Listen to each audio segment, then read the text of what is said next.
춥고 어설픈 날씨에 2부 예배에 오신 여러분 진심으로 환영합니다. 예배를 통해서 은혜의 단비, 축복의 장마비가 충만하기를 바랍니다. 할렐루야. 브란다이스 대학교의 모리스 와르츠 사회학 교수가 불치의병, 르게르병으로 죽었습니다.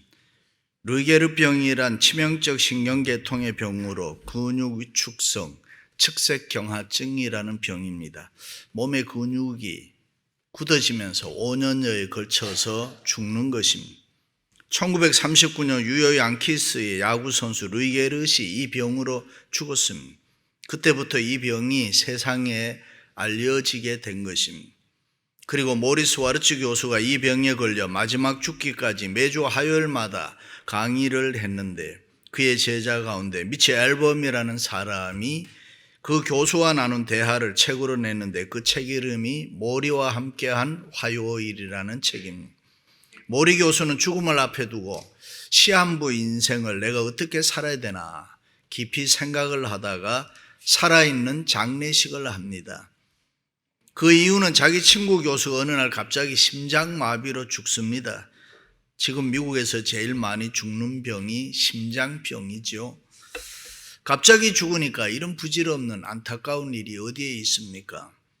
장례식에 와서 사람들이 이런 말 저런 말 좋은 말 많이 합니다. 그런데 정작 죽은 사람은 듣지도 못하고 알지도 못하니 얼마나 안타까운 일입니까? 그래서 자기 자신은 살아있을 때에 장례식을 해서 거기 온 분들의 이야기를 다 듣습니다. 그리고 그의 남은 생애를 특별하게 가치 있게 살아가기로 작정합니다. 모리 교수는 그렇구나. 내가 지금까지 세상을 어떻게 살아왔던가. 앞으로 살 생애가 지금까지 살아온 생애보다가 결코 더 많지 않고 나는 시한부 인생을 살아가야 되는데 잘 살아야 되겠구나. 그렇다면 어떻게 사는 것이 내가 이 세상을 잘 사는 것일까? 그것은 다른 사람, 옆에 있는 사람, 주위 사람들에게 더 좋은 사람으로 사는 것이다. 그렇게 이야기를 합니다. 할렐루야. 소설가 정경일 씨는 40이 넘으면서 친구가 죽었다는 비보를 듣습니다. 그리고 이것이 40대에 찾아오는 뜻밖의 손님이구나. 삶에 대해서 자신을 돌아보았다라고 쓰고 있습니다. 그렇습니다. 세상의 모든 인생은 내일을 장담할 수가 없습니다. 오늘만 있습니다. 그러므로 내일을 위해 산다는 것처럼 어리석은 일은 없습니다. 그렇다고 내일을 포기하자는 말은 결코 아닙니다. 오늘을 더 중요하게 점검하면서 살아가자 하는 것입니다.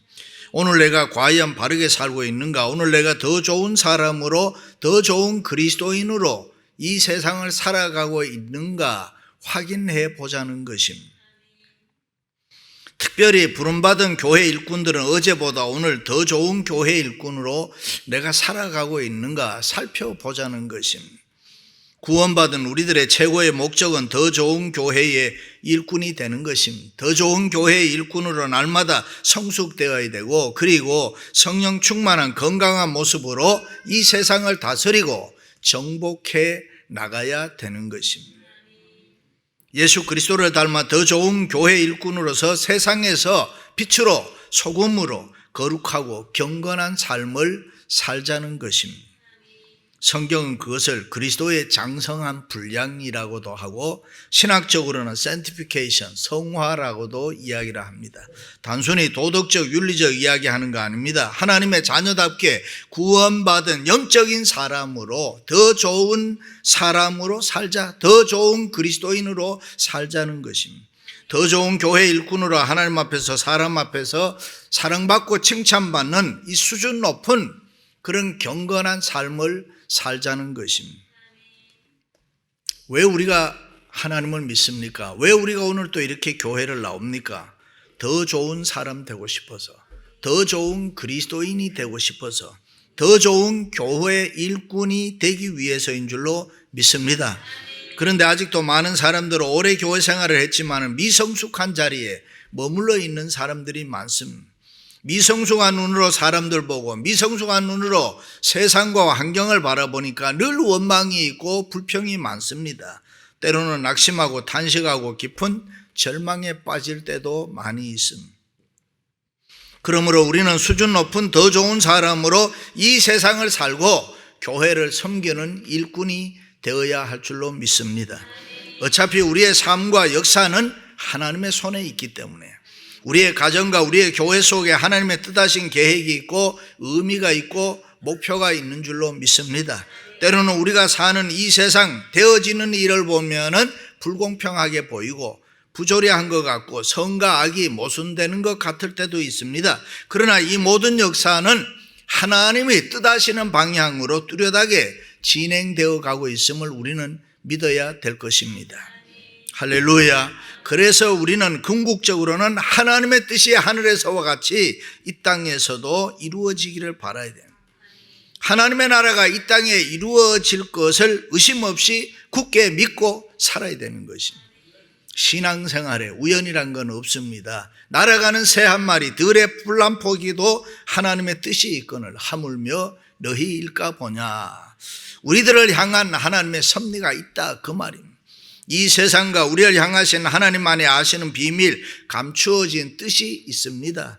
그래서 때로는 이해 안 될 때도 있습니다. 때로는 부조리하게 보입니다. 불공평하게 이 세상이 느껴질 때도 있습니다.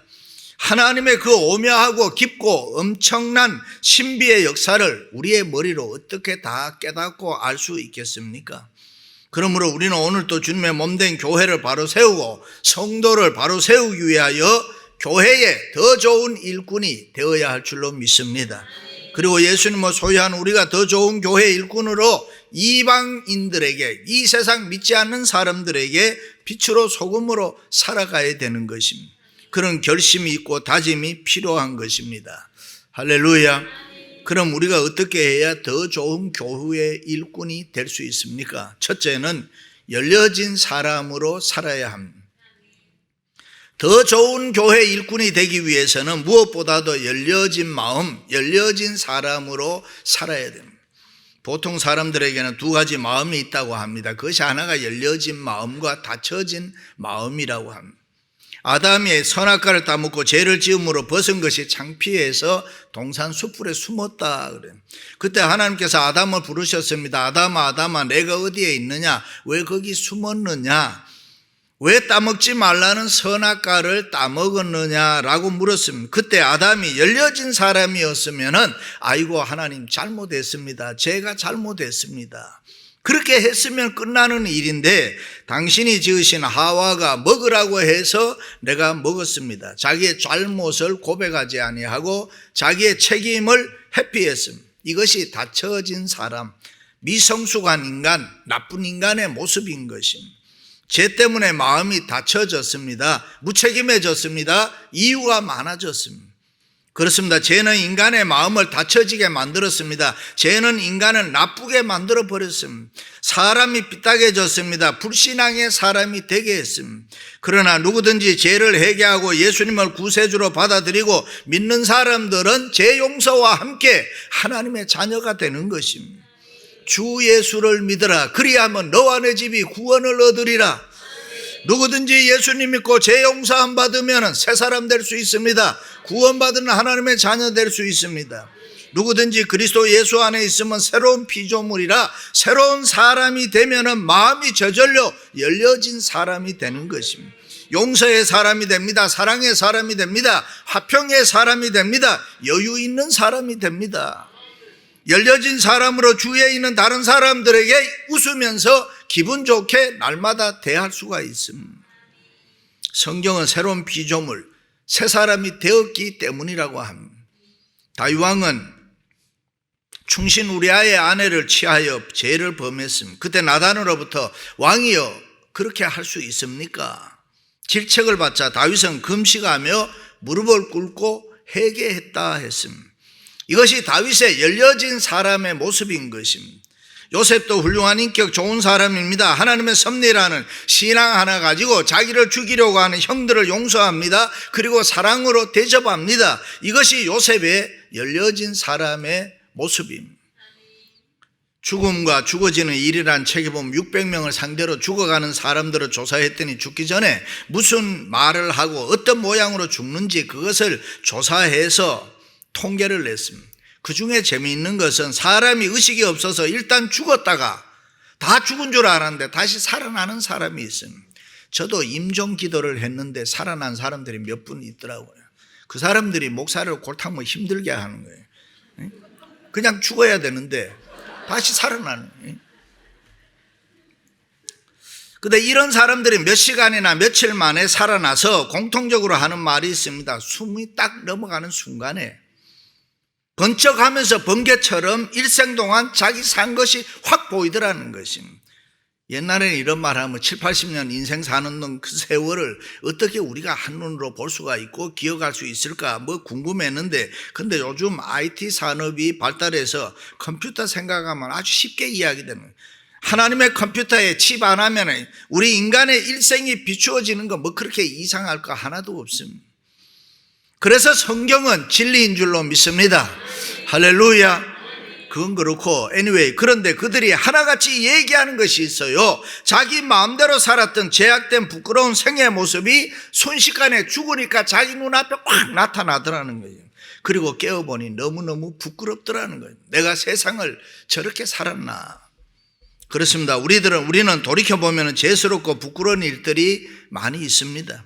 교회 안에서도 조금만 내 생각과 달라도 정죄하고 비판했습니다. 때로는 그럴 수 있느냐고 섭섭하다고 아우성을 쳤습니다. 하나님의 영광과 교회를 위해서 일한다고 하면서도 조금만 언짢은 일이 생기면 견딜 수 없습니다. 조금만 기분이 나빠도 받아들이지를 못하고 속상해했습니다. 세상을 얼마나 우리가 딱딱거리면서 살아가는지 모릅니다. 어떤 교회에서 예배를 마치고 나가는데 사람들이 많으니까 옆 사람이 잘못해서 사람 발을 밟아버립니다. 그랬더니 쳐다보면서 눈깔이 없냐고 막 소리를 지르더라는 거예요. 예배 잘 드리고 못하는 짓입니까? 그러므로 우리는 더 좋은 교회의 일꾼들이 되기 위해서는 늘 순간순간 깨어 있어야 되고 영적인 사람으로 하나님이 회개합니다. 정말 회개합니다. 나를 불쌍히 여겨 주옵소서. 그렇게 하면서 살아야 됩니다. 교회 섬길 때도 어지간하면 그러려니 해야 합니다. 성도를 섬길 때도 무조건 이해해야 되고 이해하면서 열려진 사람으로 섬겨야 되는 것이고, 그런 사람이 건강하고 은혜로운 사람인 줄로 믿습니다. 할렐루야. 어떤 집사님이 중병에 걸렸습니다. 좋은 약 다 써보았지만 효과 없어요. 안수 기도를 받아도 치료가 되지 않았습니다. 그러던 어느 날 목사님이 이렇게 물었습니다. 집사님, 혹시 미워하는 사람 없습니까? 미워하는 사람이 있으면 용서하고 사랑하시기 바랍니다. 그 말을 듣고 이 집사님이 사랑하고 용서하고 사랑해야 하나님이 병을 깨끗하게 고쳐줍니다. 그리고 기도를 했더니만 용서해야 될 사람이 500명이 넘더라는. 그 모든 사람들에 대해서 미움의 마음을 하나하나 다 지워버리고 용서하고 사랑할 때 놀라운 성령의 역사하심으로 깨끗하게 치료함을 받았다. 할렐루야. 열려진 마음이 건강한 마음입니다. 열려진 마음에 평안이 있고 열려진 마음에 기쁨이 있고 열려진 마음에 행복이 있고 열려진 마음에 소망이 있고 열려진 마음에 문제 해결이 있고 열려진 마음이래야 승리할 수가 있습니다. 할렐루야. 두 번째는 주는 사람으로 살아야 됩니다. 열려진 사람은 은혜를 받아들이는 사람이라고 하면 주는 사람은 받은 은혜를 남에게 나누어 주는 것이다. 그런 사람이다. 그렇습니다. 원래 그리스도인의 삶을 한마디로 딱 잘라 이야기하면 주는 삶입니다. 그러므로 교회 일꾼은 특별히 베푸는 삶을 잘 살아야 됩니다.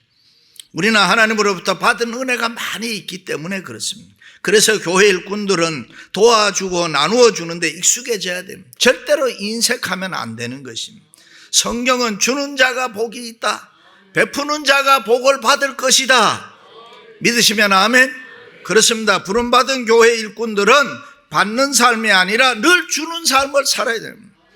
줄 수 있는 사람이 좋은 사람이고 줄 수 있는 성도가 좋은 성도고 줄 수 있는 일꾼이 좋은 일꾼입니다.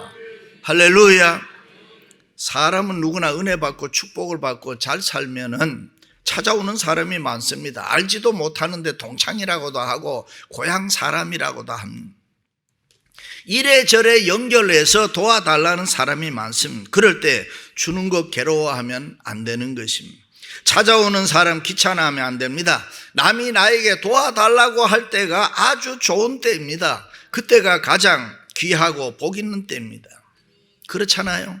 누가 나에게 달라고 할 때가 좋지 내가 남에게 가서 달라고 하면 얼마나 어렵습니까? 우리에게 도움을 바라는 손길이 끊어지면 내 인생 끝난 겁니다. 가치 없는 겁니다. 누군가가 나에게 도와달라고 할 때가 좋은 겁니다.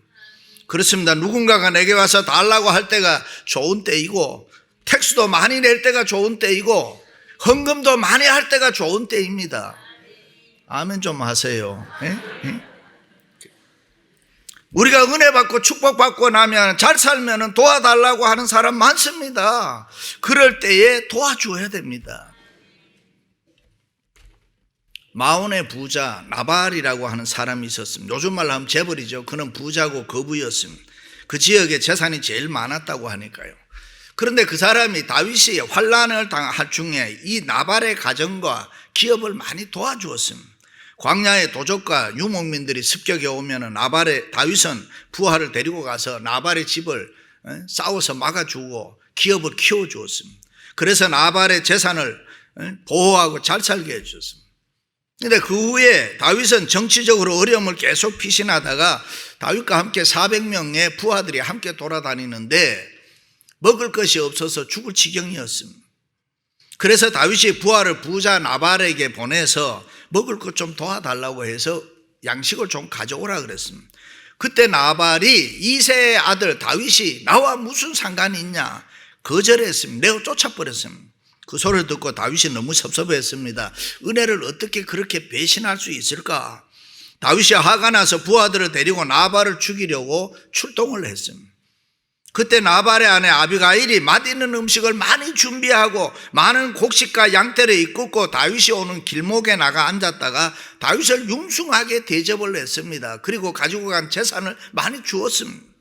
그리고 자기 남편을 용서해 달라고 했습니다. 그 일로 다윗은 나발이 벌받아 죽은 다음에 이 혼자 사는 아비가일을 궁궐로 데려옵니다.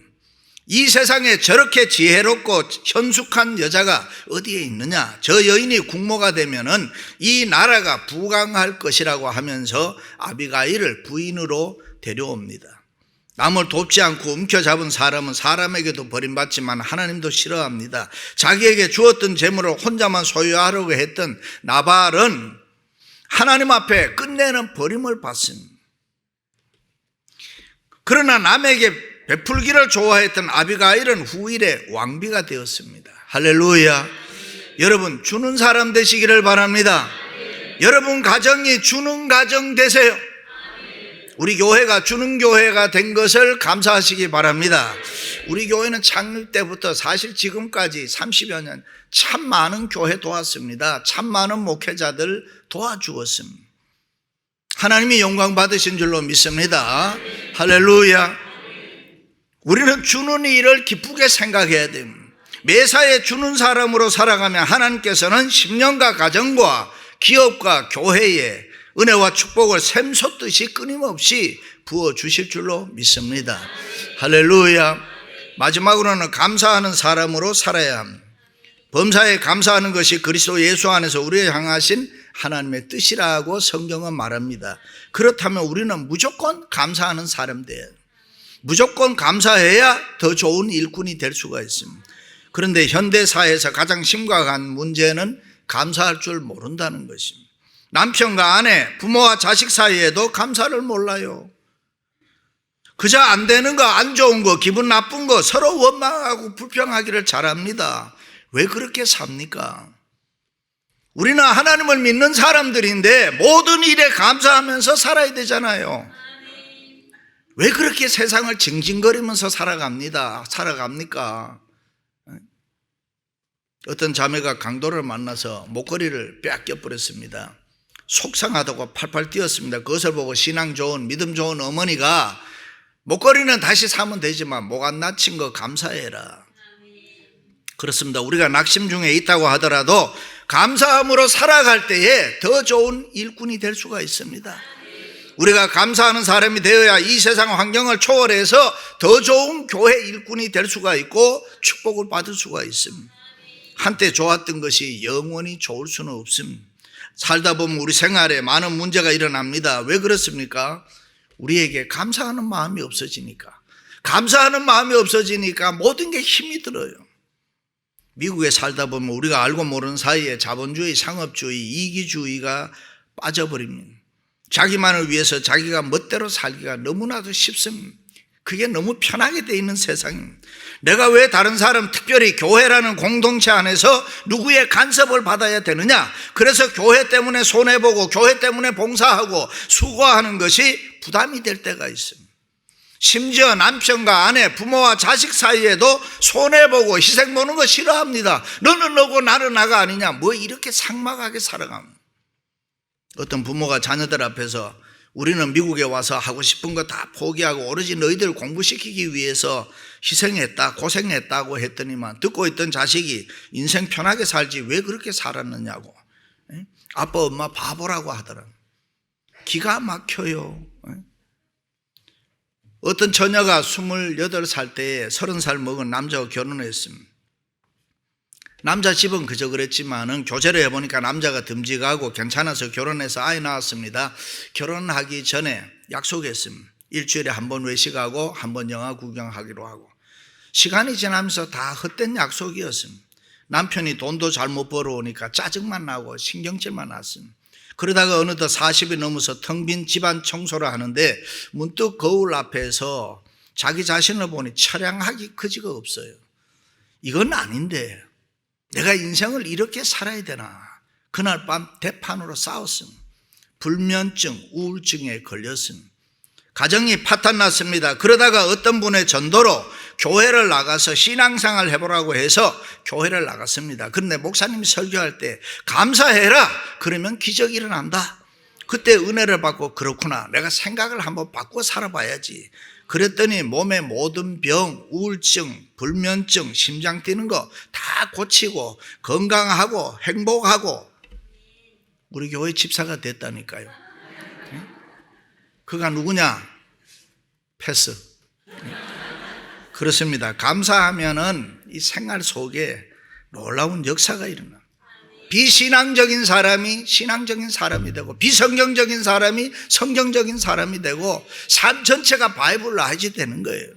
네거티브한 사람이 포지티브한 사람이 되고 비판하고 욕하던 사람이 칭찬하고 격려하는 사람으로 완전히 바뀌어버리고 불신의 사람이 믿음의 사람으로, 미움의 사람이 사랑의 사람으로, 불평의 사람이 감사의 사람으로 다 바뀌어버립니다. 그래서 더 좋은 교회 일꾼이 되는 것입니다. 할렐루야. 뭐가 잘 안 되세요? 여러분 생활에 힘든 거 있으세요? 감사하는 삶으로 살아보세요. 우리 인생 얼마 남지 않았습니다. 여루시인 김소엽 권사님이 어느 날 깊은 밤 책상 앞에 앉아서 성경을 펴고 하나님의 말씀을 깊이 묵상하는데 어리석은 자여 눈물이 주르르 흘렀습니다. 그러면서 이제 얼마 남지 않았는지 나도 모릅니다. 오늘 밤이라도 아무개야 하고 부르시면 네 하고 두 말 없이 가야 되지요. 매일 밤 그분이 울고 계셔요. 이제 조금밖에 안 남았는데 저 불쌍한 인간 어쩌나 울고 계셔요. 사랑하는 성도 여러분, 열려진 사람으로, 주는 사람으로, 감사하는 사람으로 교회에 더 좋은 일꾼들이 되시기를 주님의 이름으로 축원합니다.